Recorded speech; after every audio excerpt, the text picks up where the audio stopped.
स्वागत है आपका नई धारा रेडियो की एक और पॉडकास्ट श्रृंखला में। यह श्रृंखला नई धारा के संस्थापक श्री उदयराज सिंह जी के साहित्य को समर्पित है। इस पॉडकास्ट में आप सुनेंगे उदयराज जी द्वारा लिखी कहानियां, संस्मरण व लेख। सुनना न भूलें नई धारा रेडियो पर। उदयराज सिंह की रचनाएं पॉडकास्ट में आज सुनिए उदयराज जी का लिखा संस्मरण लोक नायक के दर्शन। 27 जून 1976 मुझे कभी न भूलेगा, जब मुझे लोक नायक जयप्रकाश जी के कारावास से लौटने के बाद प्रथम बार दर्शन हुए। स्थान था देवेंद्र प्रसाद सिंह, भूतपूर्व उपकुलपति, भागलपुर विश्वविद्यालय का बोरिंग रोड, पटना स्थित आवास। बालेश्वर प्रसाद, भूतपूर्व लेफ्टिनेंट गवर्नर दिल्ली, तथा मैं एक साथ 5:30 बजे संध्या समय उनके निवास स्थान पर पहुंचते हैं। विपिन बिहारी सिन्हा, वर्तमान जनता पार्टी विधायक, तथा सच्चिदानंद सिंह वहां पहले से ही पधारे हैं। लोकनायक 6 बजे पहुंचने वाले हैं। सभी उतावले हो रहे हैं। देवेंद्र बाबू कभी अंदर जाते, कभी बाहर जाते। फिर 2-1 सज्जन और पधारे। देवेंद्र बाबू के 2 भाई पहले से ही वहां मौजूद हैं। तब तक फोन टनटनाता है। लोकनायक के सचिव जगदीश बाबू का फोन है। वो उनके साथ प्रस्थान करने वाले हैं, मगर घर का ठीक ठाक पता पहले ही जान लेना चाहते हैं।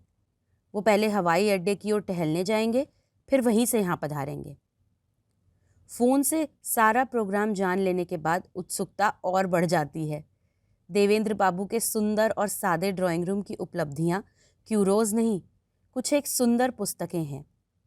इधर उधर से उन्हें पढ़कर देवेंद्र बाबू सुनाते हैं।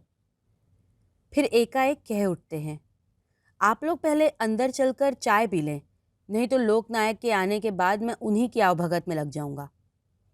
हम लोगों ने कहा, इसकी क्या आवश्यकता है, हम तो दर्शन के भूखे हैं। उत्तर मिला, नहीं नहीं, ऐसा कैसे होगा? यहाँ जयप्रकाश जी आए और आप खाली खाली कैसे लौट जाएं? तब तक उनकी पत्नी खाने वाले कमरे का दरवाज़ा खोलकर आग्रह करने लगी, बस अब चले ही आइए, फिर वो आ जाएंगे। कुछ खास प्रबंध नहीं है, बस बेसन का सेव, नमकीन और चाय। हम उनके आग्रह को टाल न सके। फिर उस दिन की चाय तो कभी नहीं भूलेगी, बड़ी फ्लेवर वाली चाय।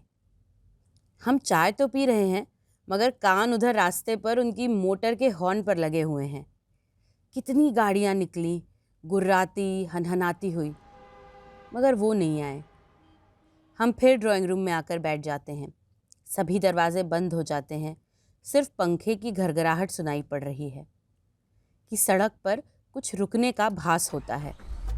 मेरी नज़र उधर खिड़की पर जाती है। देखता हूँ एक नीली जीप में एक पुलिस अफसर उतर रहा है। देवेंद्र बाबू ने झट कहा, एलो, वो आ गए। अपने भाइयों के साथ वो उधर ही बढ़ते हैं। हम लोगों को आदेश देते हैं कि हम सब खाने वाले कमरे में इधर का दरवाज़ा बंद कर दें। हम ऐसा ही करते हैं। सारे कमरों के सारे दरवाजे बंद हैं। कुछ भी बाहर दिखाई नहीं पड़ता है। सिर्फ ड्राइंग रूम में कुछ खटपट सुनाई पड़ती है। सभी सक्रियता अब ड्राइंग रूम में ही चली जाती है। देवेंद्र बाबू सपत्नीक वहीं अपने आराध्य की आवभगत में लग जाते हैं। दृश्य वही है। सुदामा के घर में श्री कृष्ण का आगमन, शबरी की कुटिया में विराट की पूजा। देवेंद्र बाबू अपने आप में नहीं थे। उनका चिर संगी सिगार भी इस समय कहीं एस्ट्रे पर पड़ा रो रहा होगा। विपिन बाबू अपने सर्वस्व को देखने को लालयित हो रहे हैं, मगर अपनी वेदना को इस तरह छुपाने की कोशिश कर रहे हैं कि छिपा ही नहीं पा रहे हैं। दरवाज़ा खुलता है। देवेंद्र बाबू उन्हें लिए खाने वाले कमरे में चले आए। ईश्वर की असीम अनुकंपा। आज उस देवता के दर्शन हो गए जिसकी प्रतीक्षा में आंखें पथरा गई हैं और सारी आशा मुरझा चुकी थी। ये तो एक अनहोनी घटना घट रही है।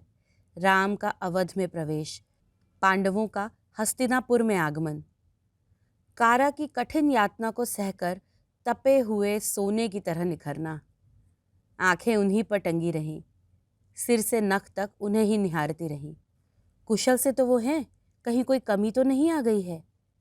नहीं नहीं, आंखों ने एक नहीं 100 बार पुकार कर कहा, आराध्य देव स्वस्थ दिख रहे हैं। आंखों में वही चमक, चेहरे पर वही सौम्य शांति, हृदय में कोई मलिनता, क्षोभ या क्रोध नहीं। वो क्रांति दूत आज शांति दूत लग रहा है। हमारी टकटकी तब छूटी जब उन्होंने कहा, हेलो, यहाँ तो बहुतों से भेंट हो गई। तब तक विपिन बाबू उनके पैरों पर लौट चुके हैं। माथे पर चरण रज लेकर उनके उठते ही मैंने भी उस प्रसाद को पाने के लिए उनके चरण कमल पर अपना मस्तक रख दिया। मैं उनके स्पर्श से निहाल हो उठा। सभी खाने के मेज पर आ जाते हैं। लोकनायक पहले बालेश्वर बाबू की ओर मुखातिब होते हैं। रउआ से बहुत दिन के बाद भेंट होता। जी। सभी चुप।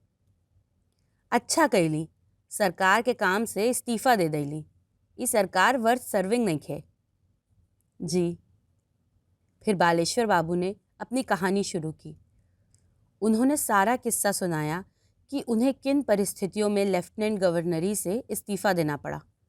बड़े सुंदर ढंग से उन्होंने अपनी बात कही और लोकनायक ने बड़े चाव से उसे सुना। फिर वातावरण शांत हो गया। इस बीच जगदीश जी तथा जानकी बहन भी उस कमरे में दाखिल हो गए। मैंने देखा कि यही अच्छा मौका है जब उनसे कुछ उनकी सुनी जाए। कारावास की तरह तरह की कहानियां बाजार में फैल गई हैं। बस मैंने विराम को तोड़ा। रउआ कैसन बानी? हाँ, अब ठीक हूँ। डायलिसिस हफ्ते में 3 बार होता है। उस दिन तो घूमने फिरने बोलने चालने पर प्रतिबंध रहता है, मगर और दिनों में तो लोगों से मिल लेता हूँ। कहीं खुली हवा में टहल भी लेता हूँ, संध्या के शांत वातावरण में। तब तक किसी और सज्जन ने पूछा, गुर्दे के फिर से जागृत होने की संभावना है या नहीं? नहीं, डॉक्टरों के मत के अनुसार अब ऐसी तो कोई संभावना नहीं है। सुना जेल में बड़ी यातना सहनी पड़ी। हाँ, चंडीगढ़ में 2-2.5 महीने तक एक छोटी कोठरी में बंद रहा, जहाँ आसमान सिर्फ खिड़की से दिखाई पड़ता था। कभी कभी संध्या समय उसी के अंधेरे कॉरिडोर में टहलाया जाता रहा। मेरी तबीयत वहाँ खराब रहने लगी। एक दिन चंडीगढ़ अस्पताल में स्थानांतरण किया गया। उसी रात को पेट में मरण तुल्य दर्द शुरू हो गया। सभी उपचार विफल रहे। जाने कितने टेस्ट किए गए, मगर बीमारी का कोई पता न चला। मेरी हालत दिनों दिन गिरती गई। जब हालत बहुत ख़राब हो गई तो बीमारी के बिना किसी डायग्नोसिस के मुझे all India institute of medical sciences नई दिल्ली लाया गया। चंडीगढ़ अस्पताल गुर्दे की बीमारी के इलाज के लिए तो देश प्रसिद्ध है। फिर वहाँ आपके गुर्दे की कोई जांच नहीं हुई? नहीं, गुर्दे की वहाँ कोई जांच नहीं हुई। गुर्दे को छोड़कर और सारी जांचें हुई।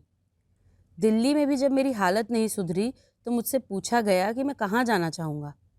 मैंने कहा, जसलोक अस्पताल बम्बई। मैंने कहा, जसलोक को सचमुच जस मिल गया? जी हाँ, ये बात तो सत्य है।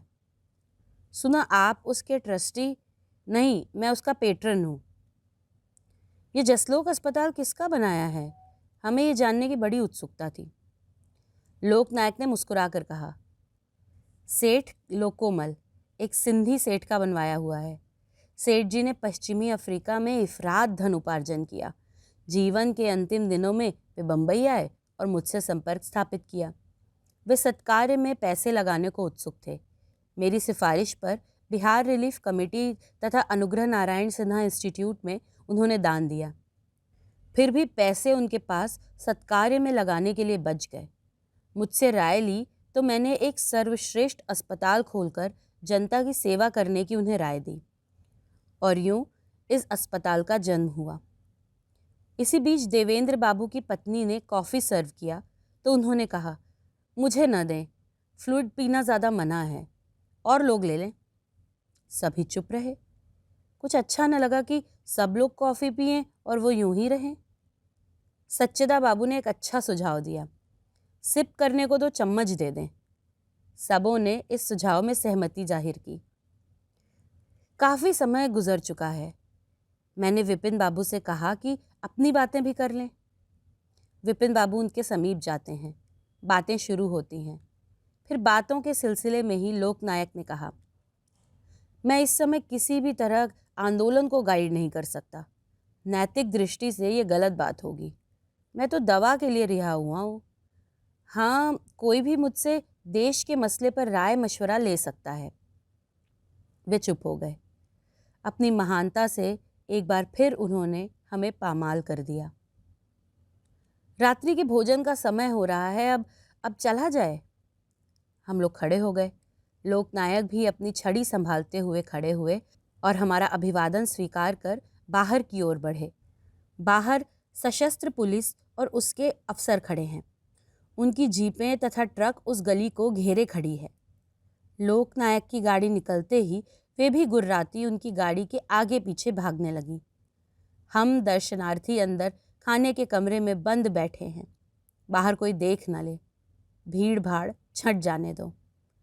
अजीब दृश्य है, एक घुटन, एक बेबसी। इस पॉडकास्ट को सुनने के लिए आपका धन्यवाद। हम आशा करते हैं कि हमारी यह प्रस्तुति आपको ज़रूर पसंद आई होगी। अन्य पॉडकास्ट्स, वीडियो इंटरव्यूज़ आदि के लिए नई धारा को सभी सोशल मीडिया प्लेटफॉर्म्स पर फॉलो करें। जल्द ही आपसे फिर मुलाकात होगी। धन्यवाद।